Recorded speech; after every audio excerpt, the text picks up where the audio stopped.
मध्य प्रदेश के सियासी गलियारों में मंत्रिमंडल विस्तार की खबरें तेज है। ऐसे में मंत्री बनने के दावेदारों में भी अपने अपने दावे पेश करना अब यहां पर शुरू कर दिया गया है और दावेदारों के प्रदेश बीजेपी दफ्तर के चक्कर भी बढ़ गए हैं। इसी कड़ी में विंध्य से बीजेपी के कद्दावर नेता और बीजेपी विधायक केदार शुक्ल बीजेपी दफ्तर पहुंचे और मंत्री पद को लेकर अपनी दावेदारी जताई। इस दौरान केदार शुक्ल ने कहा कि मैं किसी को विरोध नहीं कर रहा हूं, लेकिन अपनी दावेदारी जताना मेरा अधिकार है। इस दौरान केदार शुक्ल ने यह भी बताया कि वो अपनी दावेदारी को लेकर सीएम से भी मिल चुके हैं।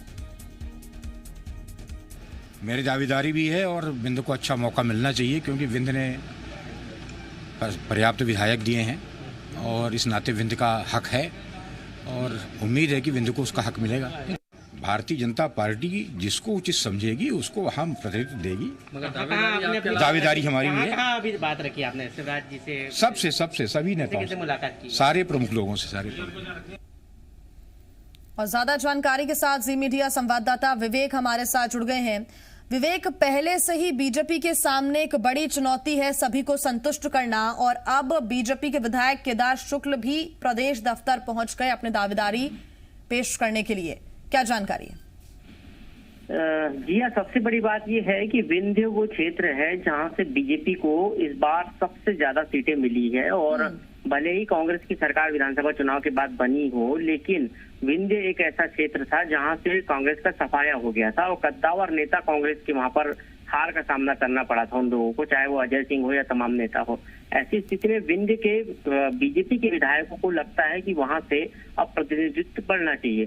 केदार शुक्ला वो विधायक है जो कम से कम 6 से 7 बार चुनाव जीत चुके हैं, विधानसभा पहुंच चुके हैं। ऐसी स्थिति में उनको लगता है कि इस बार उनको मौका नहीं दिया तो फिर कभी मौका नहीं मिलेगा और इसलिए इस बार वो अपनी मजबूत दावेदारी जता रहे हैं और साफ शब्दों में कह रहे हैं कि वो विधायक है विंध्य से और इस बार वो दावेदार हैं और अपनी दावेदारी जता भी रहे हैं। तमाम वरिष्ठ नेताओं से उनकी मुलाकात भी हो चुकी है, चाहे शिवराज सिंह चौहान हो या फिर प्रदेश अध्यक्ष वी डी शर्मा हो, सुहास भगत हो, तमाम नेताओं से वो मिलकर अपनी दावेदारी जता चुके हैं। दूसरी तरफ विंध्य में एक और नाम है कि केदार शुक्ल के अलावा है, वो है राजेंद्र शुक्ल का। ऐसी स्थिति में पार्टी के सामने सबसे बड़ी मुसीबत है कि राजेंद्र शुक्ल को बनाया जाए या केदार शुक्ल को बनाया जाए, क्योंकि केदार भी अपनी दावेदारी जता रहे हैं और राजेंद्र शुक्ल का नाम चर्चाओं में पहले से ही है और दोनों ब्राह्मण नेता है। ऐसी स्थिति में पार्टी कैसे इन दोनों नेताओं को संतुष्ट करेगी, कैसे एडजस्ट करेगी, ये बीजेपी के सामने एक बहुत बड़ा सवाल है। और ये नेता जो अपनी दावेदारी जता रहे हैं, ये पहले नेता है जो खुलकर मंत्रिमंडल में शामिल होने की दावेदारी जता रहे हैं। पिछले कई दिनों से चर्चाएं चल रही, लेकिन किसी ने भी ये नहीं कहा कि वो मंत्रिमंडल में शामिल होने के दावेदार है, लेकिन केदार शुक्ल एकमात्र नेता है जो खुलकर अपनी दावेदारी जता रहे हैं।